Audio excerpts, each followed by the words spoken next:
In one way or another, money affects almost everything that happens on the planet.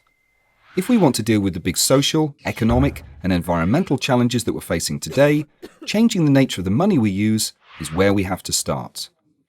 Right now, we have a problem. More than 97% of all the money in our economy is created by banks when they make loans. Most of this money goes into house price bubbles and gambling on financial markets. This has led to ever-widening inequality, the highest personal debt in history, and house prices that very few people can afford, before even mentioning the financial crisis. But 3 simple changes to the way that money and banking works could make a huge difference.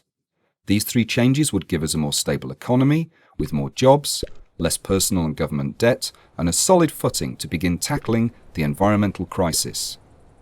So, what do we need to do?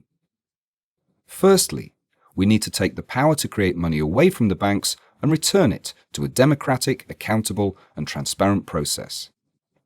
History has shown that when banks have the power to create money, they create too much in the good times, causing financial crises, and too little in the bad times, making recession and unemployment even worse. They put most of the money that they create into house price bubbles and financial speculation, and only a small amount into businesses outside the financial sector.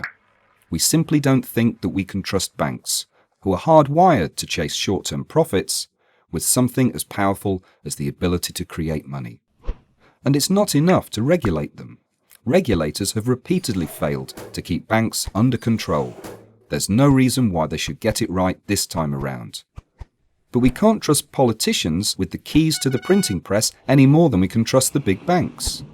Instead, we need a new committee that decides whether and when to create new money. This committee would need to be accountable to Parliament and sheltered from vested interests. They would ensure the right amount of money is created, not enough to cause bubbles in a financial crisis, but not so little that it causes a recession. Secondly, we want to see money created free of debt.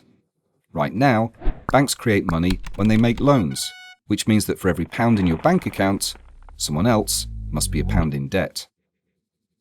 It means that almost all the money in the economy is effectively on loan from the banks, and we have to pay interest on nearly every pound that exists. If we try to pay down our debts, money disappears from the economy, making it harder for others to repay their own debt. Instead of letting banks create our money, the state could create it, free of debt.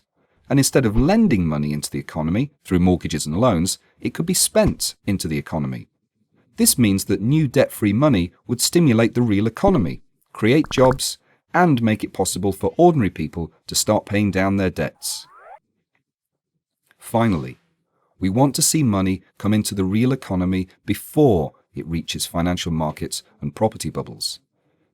If newly created money was used to fund public spending or cut taxes for ordinary people, then that money would start its life in the real economy. It would create jobs and support businesses, instead of getting trapped in financial and property markets. There are real challenges facing us over the next 40 years, such as how to provide for a growing population, a changing climate, and increasingly scarce natural resources. Right now, it's impossible to solve these problems because money, which affects almost every aspect of our lives, is broken. We need to fix it and get a money system that works for society rather than against it.